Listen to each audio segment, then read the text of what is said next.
Welcome, Mark. Super excited to have you on. Good to see you guys, Zubin. It's been a while. Sorry that this pandemic world is keeping us apart, but great to see you. Gary, thanks for having me. Always, Mark. Really big fan of what you've and the team have been doing for a long time. Very much the foundation of why I bought Zubin's company, because where I thought their advancements were against your platform specifically. So I'm a big fan. Just for everybody right now, from one man's point of view that's in it, state of the union of Ecom. Just riff for 3-4 minutes, wherever you want to take it. And Zubin, I think it's appropriate for you to really lead a lot of this discussion. So while Mark pontificates here for 250 seconds, think about where you want to take the next question. Sounds great.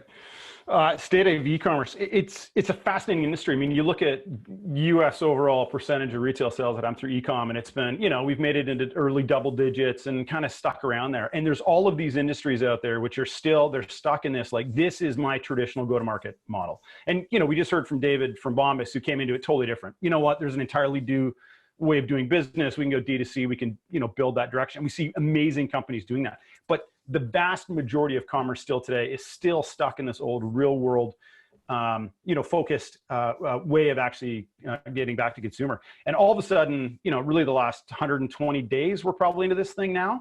We've seen it's up to 25%, I think, of retail sales from the last report I saw in the US are now going online. So we've seen, Toby made this comment or it wasn't Toby, there's a comment made out there of, you see decades where nothing happens and you see months where decades happen. And I feel like we're in that. We've talked internally, like 2030 just got pulled forward. So to directly answer the question, I think you look at e-commerce today, massive amounts of innovation going on into it, huge industries that have never thought about what it means to go direct to consumer and have relied on somebody else as being their endpoint to the consumer are all of a sudden saying, like, oh shit, like that doesn't work anymore. I now need to figure out what is my direct way of speaking to my merchants. And you see companies like David and what he's doing at Bombas, just like they were prepped, they were there, they were on top of it and just like killing it. Just awesome to see. What's crazy about your sentence there, Mark, is that, oh crap, this doesn't work anymore. It's interesting how people think about binary aspects of business. To me, I launched the e-commerce addition to my brick and mortar family business in 1996. And it wasn't because I knew the store wasn't going to work. It's that I knew the internet would help.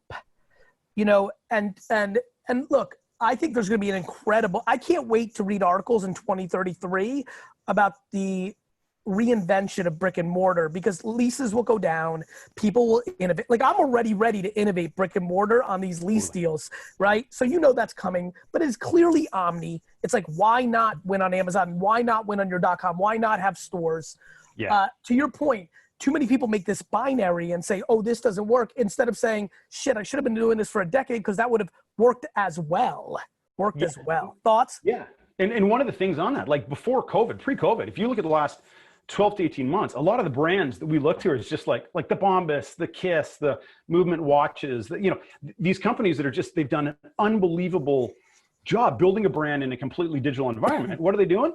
They're thinking of what retail space looks like. How do we create actually a physical manifestation of what we're doing now? And so Manhattan, you see these amazing stores start to develop, which are awesome extensions of brand and help introduce it to more people, help extend it into the real world environment. COVID all of a sudden took all of these others who hadn't figured out how to get the other way and said, like, all right, now it's time to go. You don't do this now, you're done. So I'm with you. I think it's not one or the other. It's got to be omni, and it will come back for sure. And it will be, I'm convinced it's going to be different, but experience matters. Like, create interesting, fascinating experience for consumers, extend your brand into every venue they're in. Shopify is all about channels. How does that, work across Facebook? We heard David talk about Facebook. How does it work across Instagram? What are you looking like on TikTok today? All of that stuff needs to be consistent, and that goes into your real world and what that's going to look like as well. Yeah, Berg, I mean, look, when we first met in, I think, 14 or 15, we were talking about Shopify Plus. The thing that clicked for us was exactly what you mentioned. The fact that Shopify Plus was built so you can sell anywhere. And it wasn't just a matter of only selling on your .com. So it gives you like a multi-threaded opportunity. I love what Lauren Paddleford, GM over at Shopify Plus, talks about in terms of single channel threading being the death of a merchant, and the fact that if you only go in one channel, you don't have the opportunity for the other ones. And ultimately, you need a multifaceted, to Gary's point, a 360 approach. The other thing I think that's really interesting that you and I have talked about before is not only retail becoming more digital, but digital becoming more retail. I think some of the things that we see right now that are really interesting are with brands online that are leveraging their retail staff on their online experience. So be it being able to book a session with a stylist online, doing some of those things in terms of the real world. What other sorts of trends are you seeing in terms of innovation that's happening online that's connecting better to kind of the real world and retail? Yeah, that's actually a fascinating one. I mean, we've seen a lot of brands where, very retail centric with an online capacity, suddenly online's taking off on them. And now it's about, okay, how do I actually deliver that, a better, more holistic experience? How do I actually engage with my merchant? And so we're seeing a lot of retail staff being converted over and starting to interact with people using, Facebook chat function or using chat functionality on the website. Way more actual follow-up. One of the interesting things we saw as soon as COVID hit was not only did a ton of merchants suddenly say, okay, I need to get online, but what we saw was actually the buying radius around those merchants started to get local. It's like, okay, great, my local merchants online, I need to. And so for the brands, what we saw was also just way higher levels of engagement. It wasn't this online thing that I order from and a package shows up 4 days later.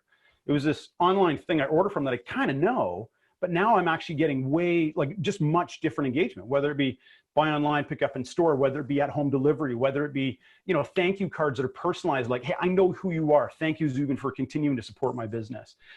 Lots of innovation in those areas. The other one we've seen, and this is more from the manufacturing perspective, is manufacturers who have relied, have had no relationship with a direct consumer or with their end consumer. That's been done by the local appliance, store in my town. Suddenly say, okay, they are completely unequipped for this, and I'm done. And so the other interesting thing we've seen from a retail perspective is a lot of small retail businesses that were really unprepared and don't know how to do this. Actually, the manufacturers, CPGs behind them, stepping in and saying, hey, we'll help you. Here's how we're going to do it. Here's how we're going to deliver a great brand experience. And we're actually going to help teach you how to do this. And I think that's super cool. Yeah, absolutely. Can I ask quickly about the Walmart partnership? Like, I saw the headline, but I don't have all the, details on it.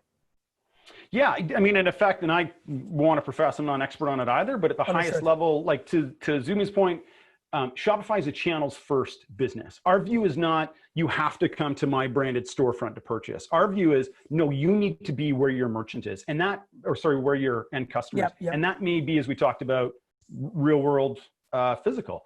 It also may be Walmart's marketplace. And so whereas historically, I think most people would look and say like, Walmart and Shopify, no, you guys have to compete. We've looked and said, actually, it's in our merchants' best interest to be everywhere that their customers may be. That's going to include Walmart's marketplace. From Walmart's perspective, what's their goal? To create the best marketplace they can to drive the most customers in to say, awesome, everything I need is here. And that includes fantastic Shopify merchants like Bombas that we heard.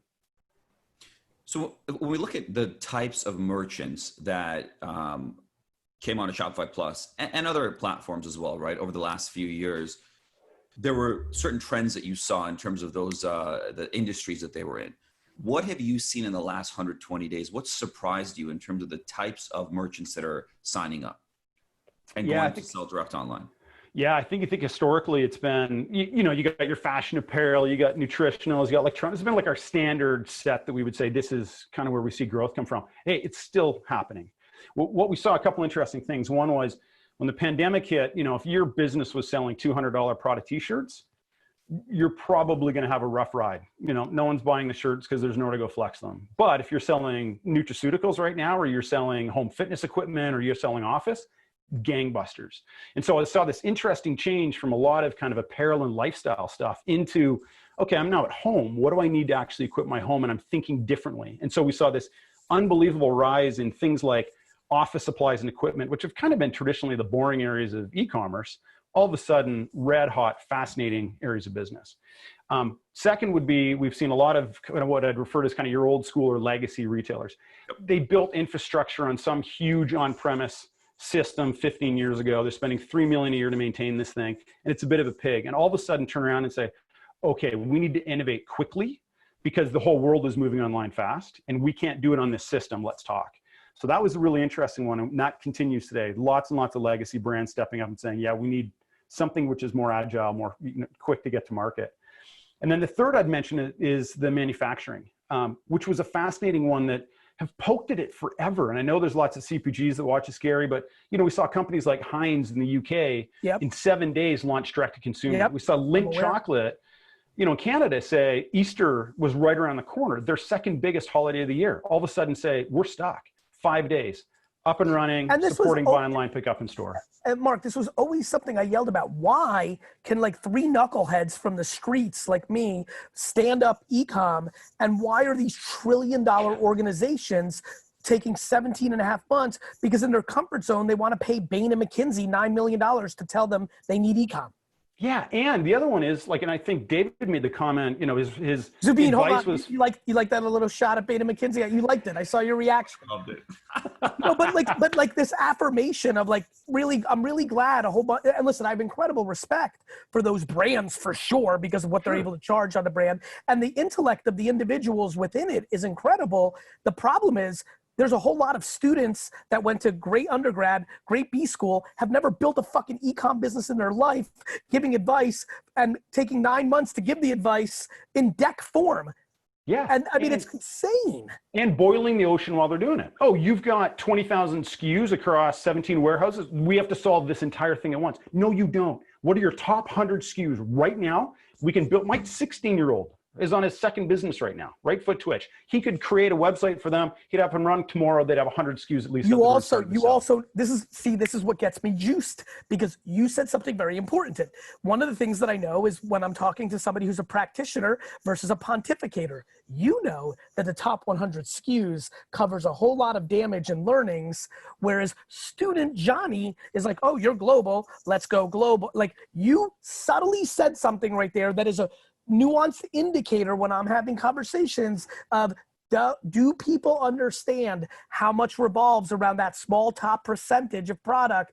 And then you can waterfall from there instead of boiling. Totally. And at least like gets you started, gets you at the door, and like learn, iterate. What's working, what's not. It doesn't work? Great. Try something new. This isn't difficult. This isn't complicated. You're not spending $1 million and hiring 8 people to do it. You're literally grabbing someone. You're probably doing it yourself at night. And over the course of 3 days, you're hiring a guy like Zubin. He's got it done in a week. You're up and running. At least you're in the market space. Mm-hmm. I think, unfortunately, we're out of time, but I could do this for 2 hours. Yeah, this is awesome. I love it. Well done doing this one today. Great to see you. Zubin, great to see you. Gary, thank you. Thank you.